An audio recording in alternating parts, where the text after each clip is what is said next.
হাজার হাজার হাজার হাজার অগণিত অসংখ্য মাছ, নদীর মাছগুলো তাদের ঠোঁটগুলো বাসায়া বাসায়া নৌকার দিকে আসতেছে। যেরকম সুবহানাল্লাহ।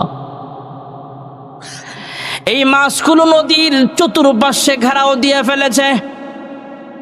এই মাছগুলো শুধু ঠোঁট উপরের দিকে রাখছে তা নয়, প্রত্যেকটা মাছের ঠোঁটের মধ্যে এক একটা করে স্বর্ণের টাকা দেখা যায়। সুবহানাল্লাহ। মালিক ইবনে দিনার ডাক দেয়া কয়, মাঝি রে, এক দিনার না দেওয়ার কারণে আমাকে ধমক দিয়েছিলা, এখন দেখ হাজার হাজার টাকা তোর সামনে পড়ে আছে, প্রত্যেকটা মাছের ঠোঁটের আগার মধ্যে এক একটা করে দিনার দেখা যায়, তুমি চাইলে সবগুলো দিনার তুমি নিয়ে নিতে পারো। সঙ্গে সঙ্গে মাঝি হুজুরের হাত ধরে মাফ চাইলেন, হুজুর আমি চিনতে পারি নাই, ভুল করে ফেলেছি, আমি চিনতে পারি নাই, বুঝতে পারি নাই, আমাকে মাফ করিয়া দেন। সুবহানাল্লাহ বলেন। মালিক ইবনে দিনার দুনিয়া কামাইবার সুযোগ নাই, 24টা ঘন্টায় আল্লাহর ইবাদত করে। আল্লাহ রাব্বুল আলামিন মালিক ইবনে দিনারকে এমন ভাবে মোহাব্বত করতেন, মালিক ইবনে দিনার কোথাও আটকায় গেলে আল্লাহ তারা ফয়সালা করে দিতেন। একদিন মালিক ইবনে দিনার সফর করতে করতে একটা নদীর কিনারায় দাঁড়াইলেন, নদী পার হবে। হঠাৎ করে তাকায় দেখে একজন মাঝি ভাই নদী পার করার জন্য প্যাসেঞ্জারের অপেক্ষা করতেছে। অনেকগুলো প্যাসেঞ্জার, পর্যাপ্ত পরিমাণের প্যাসেঞ্জার তার গোদারা বা নৌকায় উঠলেন। গ্রাম্য ভাষায় অনেক এলাকায় গোদারা কয়, অনেক এলাকায় নৌকা কয়। নৌকায় আরোহণ করলেন। মালিক ইবনে দিনার বুজুর্গ মানুষ, তিনিও সেই নৌকায় উঠে গেলেন। নৌকা পার হয়ে নদীর ওই পারে গেলেন। প্রত্যেকটা প্যাসেঞ্জার থেকে এক দিনার তথা তৎকালীন জামানায় স্বর্ণের টাকা ছিল। স্বর্ণের টাকার অনেক মূল্য, যাকে দিনার বলা হয়। এক দিনার করে নৌকা ভাড়া সমস্ত প্যাসেঞ্জাররা দিল। কিন্তু মালিক ইবনে দিনার আল্লাহওয়ালা মানুষ, ওনার কাছে একটা দিনারও নাই। দুনিয়া কামাইবার সুযোগ হয় না, 24টা ঘন্টায় শুধু মালিকের ইবাদত করে। যেরকম সুবহানাল্লাহ। মালিক ইবনে দিনারের কাছে একটা দিনার নাই। নৌকার মাঝি সবার কাছ থেকে টাকা পাইছে, সবাইকে ছেড়ে দিছে, সবাই নৌকা থেকে নেমে গেল। কিন্তু হুজুর মানুষ, বুজুর্গ মানুষ, মুরব্বী মানুষ, মালিক ইবনে দিনারের কাছে একটা টাকা নাই। মাঝি ডাক দেয়া কয়, বাবা তুমি একটা দিনার দাও, কারণ নৌকা ভাড়া হলো 1 টাকা, 1 দিনার তুমি টাকা দাও জলদি করে। মালিক ইবনে দিনার বলে, হ্যাঁ নৌকার মাঝি ভাই, আমার কাছে টাকা নাই, আমার কাছে দিনার দিরহাম কিছুই নাই। মাঝি আবার ক্রিটিসাইজ করে, ঠাট্টা বিদ্রুপ করে ডাক দেয়া বলে, টাকা না থাকলে আমার নৌকায় কেন উঠলা? এমন ধমক দেউন না মাঝি জমিনে এখনো আছে না নাই? হে মাঝি ভাই, একজন মুরব্বী আপনার নৌকায় উঠে গেছে, নৌকা ভাড়া নাই, তাকে আপনি পার করে দিলেন। তাকে যদি পার করে দিয়া টাকা নেন নাই, সে বলেছে আমার কাছে টাকা নাই, আপনি ছেড়ে দিলেন, ইনশাআল্লাহ হয়তো এর বরকতে আল্লাহ আপনাকে ফুলসিরাতের পুল পার করে দিবে। কিন্তু মাঝি নাছোড়বান্দা মালিক ইবনে দিনারকে চিনতে পারে না। ডাক দেয়া কয়, বুড়া মানুষ টাকা দাও মুরব্বী। হে বুইড়া, 1 টাকা নাই, তাহলে নৌকায় কেন উঠলা?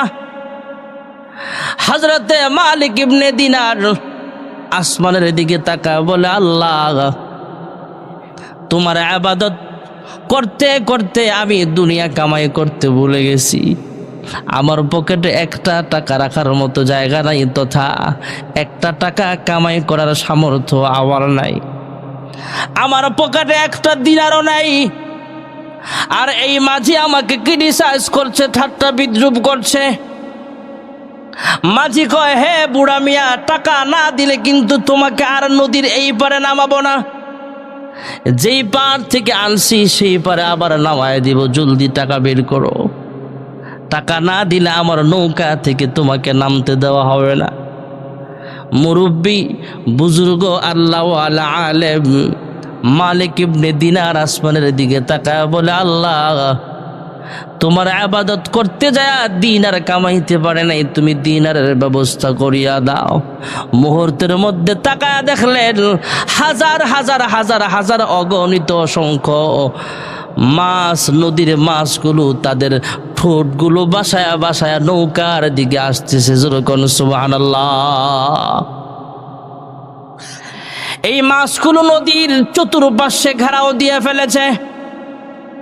এই মাছগুলো শুধু ঠোঁট উপরের দিকে রাখছে তা নয়, প্রত্যেকটা মাছের ঠোঁটের মধ্যে এক একটা করে স্বর্ণের টাকা দেখা যায়। সুবহানাল্লাহ। মালিক ইবনে দিনার ডাক দেয়া কয়, মাঝি রে, এক দিনার না দেওয়ার কারণে আমাকে ধমক দিয়েছিলা, এখন দেখ হাজার হাজার টাকা তোর সামনে পড়ে আছে, প্রত্যেকটা মাছের ঠোঁটের আগার মধ্যে এক একটা করে দিনার দেখা যায়, তুমি চাইলে সবগুলো দিনার তুমি নিয়ে নিতে পারো। সঙ্গে সঙ্গে মাঝি হুজুরের হাত ধরে মাফ চাইলেন, হুজুর, আমি চিনতে পারি নাই, ভুল করে ফেলেছি, আমি চিনতে পারি নাই, বুঝতে পারি নাই, আমাকে মাফ করিয়া দেন। সুবহানাল্লাহ বলে। আরব দেশের একটা জাহাজ মালদ্বীপের কাছাকাছি সাগরে আইসা ডুবিয়া গেলে সবাই মারা গেল, ছোট্ট একটা 10 বছরের বালক হাফেজ আবুল বারাকাতকে আল্লাহ বাঁচায়া দিছে। সে তখতার উপরে বাঁচতে বাঁচতে চরের মধ্যে চলে আসছে। মালদ্বীপের মানুষগুলো গোলাম বেচা কিনা হতো, হাটে উঠানো হলো ছোট্ট বালকটাকে বিক্রি করার জন্য। যে জেলে তাকে পাইছে, জেলে তাকে বাজারে নিয়ে গেছে, চড়া দামে বিক্রি করা হবে, গোলাম বেচা কেনা হয়। মালদ্বীপের বাজারে সুদর্শন সুন্দর একটা 10 বছরের বালক দেখা যায়, এমনিই তো সুন্দর। সৌদি আরবের মানুষ, আরব দেশের মানুষ এমনি সুন্দর।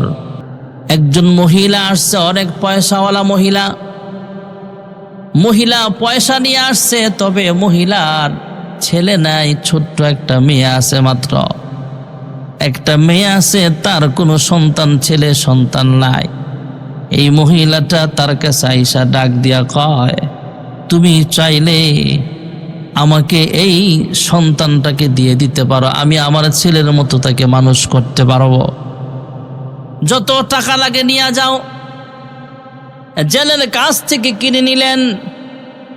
মাছ ধরে যারা, এরা বিক্রি করে দিল হাফেজ আবুল বারাকাতকে চড়া মূল্যে, অনেক টাকার বিনিময়ে। মহিলা এই ছোট্ট বালকটাকে নিয়ে বাড়ির পথে রওনা হয়ে যায়। এই মহিলা তাকে বাচ্চা হিসেবে গ্রহণ করিয়া নিল। সন্তানটাও বালক হাফেজ আবুল বারাকাত, সেও এই মহিলাকে মা বলে ডাক দেয়। মহিলার একটা মেয়ে আছে, এই মেয়েটাকে সে বোন বলে ডাকে, সেও তাকে ভাই বলে সম্বোধন করে। হাফেজ আবুল বারাকাত সময় কাটাচ্ছেন, দিনের পর দিন চলে যায়, রাতের পর রাত চলে যায়, বছরের পর বছর চলে যায়। সবাই যার যার ধর্ম পালন করে। হাফেজ আবুল বারাকাত আল্লাহর কোরআন পড়ে, চুপে চুপে নামাজ পড়ে। বাদশাহ বেঈমান, দেশের মানুষও বেঈমান, যদিও মা ডাকে মাও বেঈমান, বোনটাও বেঈমান। বাদশার পক্ষ থেকে এলান নোটিশ পাঠানো হলো, আগামীকাল রাতের বেলা তোমার মেয়েটাকে এখান থেকে নিয়ে যাওয়া হবে। ঘটনা বিস্তারিত বললে আপনারাও বুঝবেন ভাইয়েরা আমার। মালদ্বীপের একটা নিয়ম ছিল, অনেক বৎসর পর্যন্ত সাগর থেকে ঘূর্ণিঝড় উঠত, সিডর উঠা মানুষের বাড়িঘর পর্যন্ত ভেঙ্গে চুরমার করে দিত। তখনকার জামানার গণকেরা, হিন্দু গণকেরা, মূর্তি পূজকেরা, এরা একসাথে বোর্ড গঠন করে মিটিং বসছে, গবেষণা করছে। গণকেরা গনে গনে বাদশাহকে জানায়া দিছে, এটা একটা খারাপ জিন, ভয়ঙ্কর একটা জিন, দেও যাকে বলা হয়, ভয়ঙ্কর খারাপ একটা জিন সাগর থেকে উঠে আইসা মানুষের ঘর বাড়ি পর্যন্ত জ্বালায়া দেয়। সাগর থেকে ঘূর্ণিঝড় উঠা আমাদেরকে মাটি ঘর পর্যন্ত ভাসায় নিয়ে যায়। এটা থেকে যদি বাঁচতে চাও, তাহলে সুন্দরী একটা মহিলা মেয়েকে, কুমারী মেয়েকে বলি দান করতে হবে।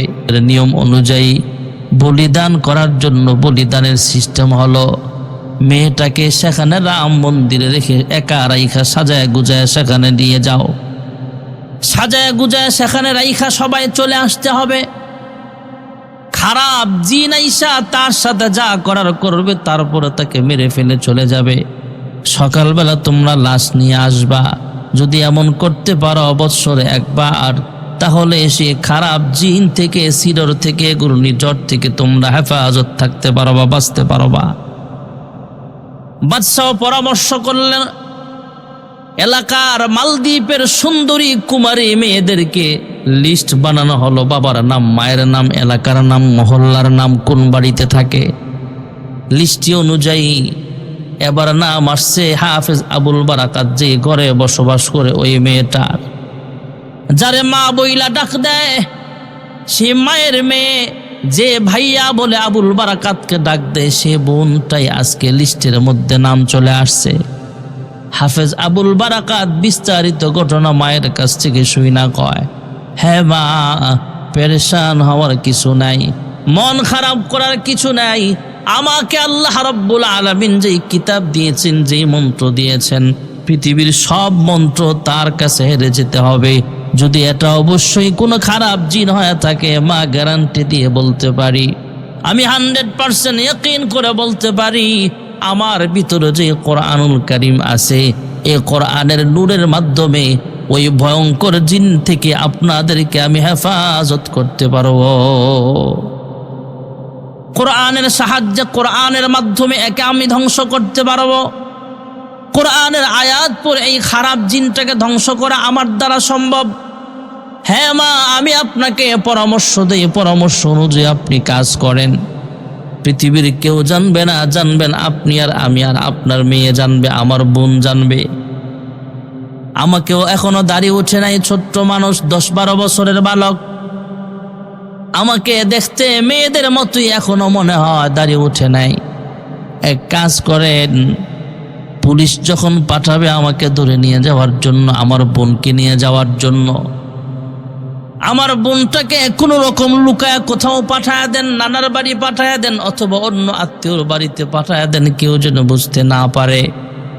পুলিশ যখন নিতে আসবে, নির্দিষ্ট সময় আমাকে সাজায় গুজায় তাদের হাতে তুলিয়া দিবেন।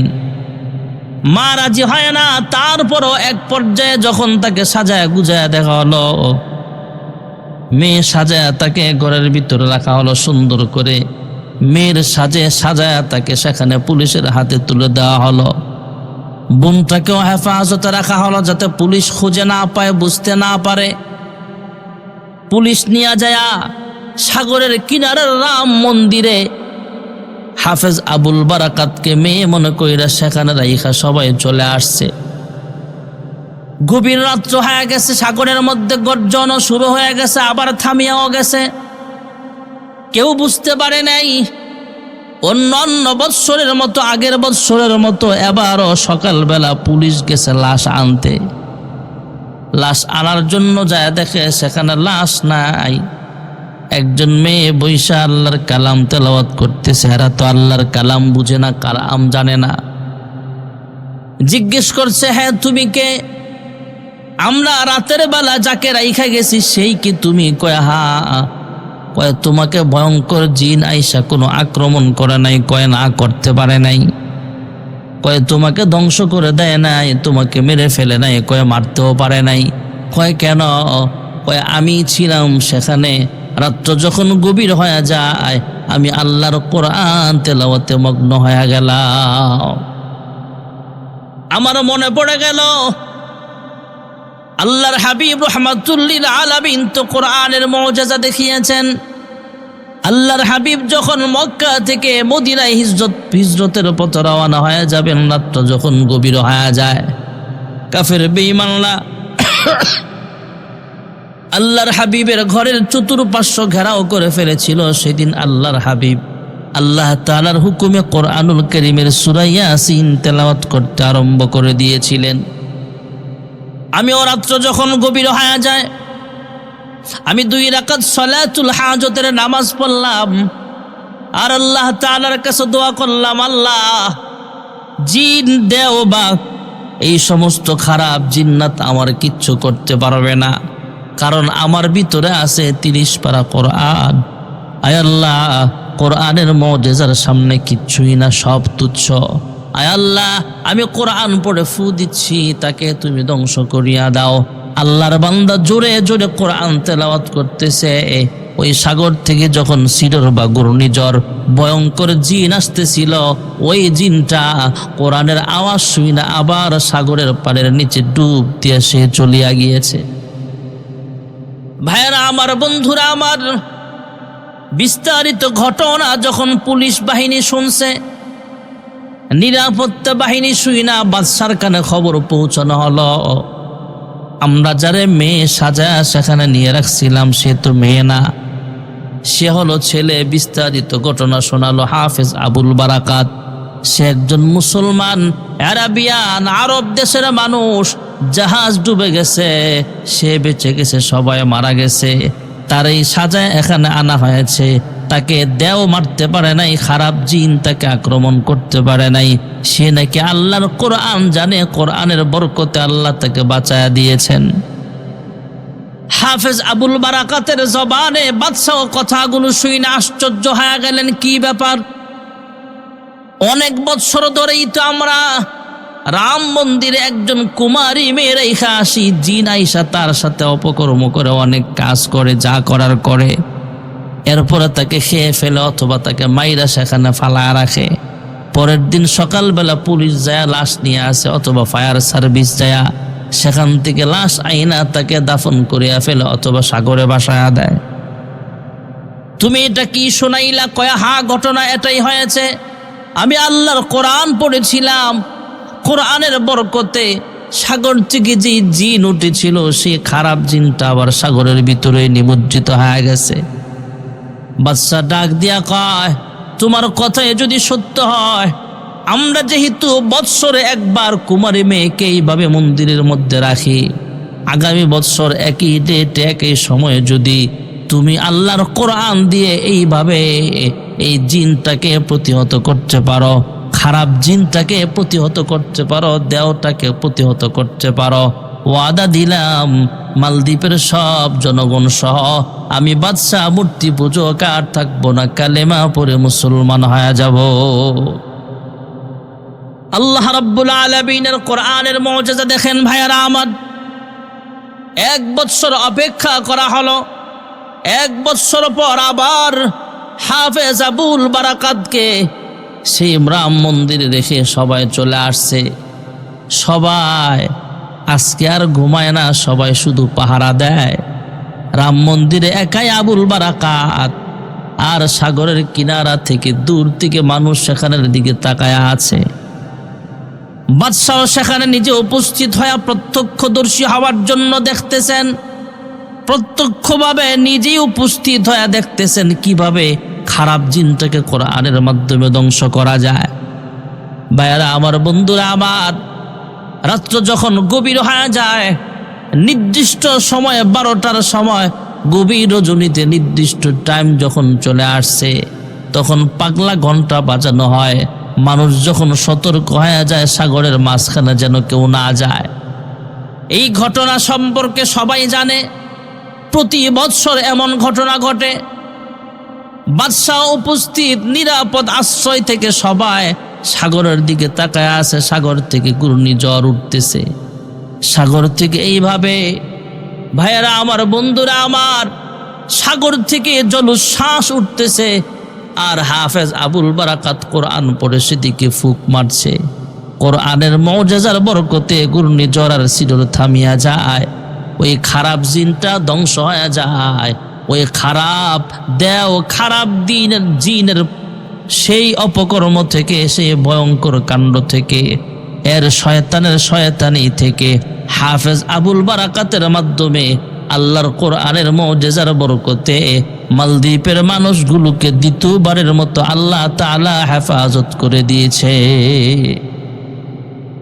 এবার বাদশা রাম মন্দিরে যায় নিজের মন্ত্রী পরিষদের মন্ত্রীদেরকে নিয়ে। হাফেজ আবুল বারাকাতকে জড়ায়া ধরলেন, চুমু খেলেন, আর ডাক দিয়া কয়, 1 বছর আগে ওয়াদা করেছিলাম যদি 1 বছর পর আবার পুনরায় এমন ঘটনা ঘটাতে পারো, তাহলে আমরা আর বেঈমান থাকতে চাই না। সেদিন সেই রাম মন্দিরে সবাই মিলিয়া, সব বেঈমানরা মিলিয়া, মূর্তি পূজকরা মিলিয়া, মালদ্বীপের বাদশাহ সহ হাজার হাজার হাজার হাজার জনগণ হাফেজ আবুল বারাকাতের হাতে হাত রেখা কালিমা পড়ে মুসলমান হয়ে গেছে। বর্তমানে তো মালদ্বীপে 100% মুসলমানের দেশ। ভাইরা আমার, কোরআনের মুজিজা দেখেন। পৃথিবীতে যত খারাপ জিন আছে কোরআনের সামনে কিছুই করতে পারে না। আমরা বেশি বেশি যদি কোরআন তেলাওয়াত করতে পারি, যদি কারো ঘরের ভিতরে কোরআন থাকে, ঘরের ভিতরে কোরআন কারীমের তেলাওয়াত বিদ্যমান থাকে, কোরআন অনুযায়ী জিন্দেগি সাজায়, শয়তানের শয়তানি থেকে আল্লাহ তাদেরকে হেফাজত করবেন। কোরআন অনুযায়ী যদি আমরা জিন্দেগি সাজাইতে পারি, দুনিয়াতেও মঙ্গল, দুনিয়াতেও পরকালেও জান্নাত আল্লাহ তাআলা দান করিয়া দিবেন। এই জন্য আমরা কোরআনুল কারীম বেশি বেশি তেলাওয়াত করা লাগবে। আল্লাহর হাবিব রাহমাতুল লিল আলামিন নিজে কোরআন তেলাওয়াত করতেন। মাঝে মাঝে জিবরাইল আমিন এসে আল্লাহর হাবিবকে তেলাওয়াত শোনাতেন। আর আল্লাহর হাবিব মাঝে মাঝে আল্লাহ তাআলার হুকুমে, কয়েকজন সাহাবী ছিল কারি সাহেব, এদের জবান থেকে আল্লাহর হাবিব বলতেন তোমরা তেলাওয়াত করো আর আমি শুনি। তেলাওয়াত করতেন আর শুনতেন। এই জন্য আমরাও বেশি বেশি আল্লাহর কোরআন তেলাওয়াত করতে হবে। আমরা কোরআন তেলাওয়াত করব নিজেরা, নিজে কোরআন পড়তে পারি না, সন্তানকে কোরআন পড়নেওয়ালা বানান। নিজে আলেম হন, আল্লাহর হাবিব বলেন নিজে আলেম হন, কোন আলেমান, অথবা আলেমের পিতা হন, না হলে আলেম বংশের ভিতরে কাউকে আলেম বানান। তাও যদি না হয়, আলেমের সাথে সুসম্পর্ক রাখেন, কোরআন ওয়ালাদের সঙ্গে সুসম্পর্ক রাখেন। এই সুসম্পর্ক রাখার কারণে, ভালো সম্পর্ক রাখার কারণে, আলেমের সোহবতে থাকার কারণে, কোরআন ওয়ালার সোহবতে থাকার কারণে আল্লাহ আপনাকে জান্নাত দিয়ে দিবে। এই জন্য ভাইয়ারা আমার, সন্তানকে আলেম বানান। আপনার আমার সন্তান যদি কোরআন পড়নেওয়ালা হয়, সন্তান যদি দুনিয়া থেকে বিদায় হয়ে যায়, তাহলে আপনার কবরে আযাব আসবে না। এই সন্তান পরকালে আপনার নাজাতের উসিলা হয়ে যাবে। আর পিতা মাতা যদি আগে মারা যায়, সন্তান যদি বেঁচে থাকে, আপনি যখন মারা যাবেন, দুনিয়া থেকে বিদায় হয়ে যাবেন, আপনার সন্তান আপনার জানাজার নামাজের ইমামতি করবে। আর যদি মেয়ে হাফেজা হয়, মেয়ে আলেমা হয়, ঘরে বৈশা কোরআন পড়বে, তেলাওয়াত করবে, দোয়া করবে। ছেলে হোক মেয়ে হোক, যখন আপনার সন্তান আলেম হবে, কোরআন পড়নেওয়ালা হবে, আপনি আমি যখন দুনিয়া থেকে বিদায় হয়ে যাব, সন্তান যখন সূরাতুল ফাতিহা তেলাওয়াত করবে, সূরা ইখলাস তেলাওয়াত করবে, আল্লাহর দরবারে দোয়া করবে, রব্বির হামহুমা কামা রব্বায়ানি সগীরা। আপনার সন্তানের চোখের পানি নাকের ডগায় পৌঁছবার আগে আল্লাহর হাবিব বলেন, কোরআনের মুজিজা, কোরআনের বরকতে আল্লাহ তাআলা আপনার কবরটাকে জান্নাতুল ফেরদাউস আমার আল্লাহ বানায় দিবে। কোরআন শিখাও ছেলে মেয়েকে, ওহে মুসলমান, জান কবজের সময় তোমার হইবে রে আসান। একটি ছেলে আলেম হলে শান্তি পাবে মরণকালে, নাজাতের জরিয়া হবে হাদিসে প্রমাণ।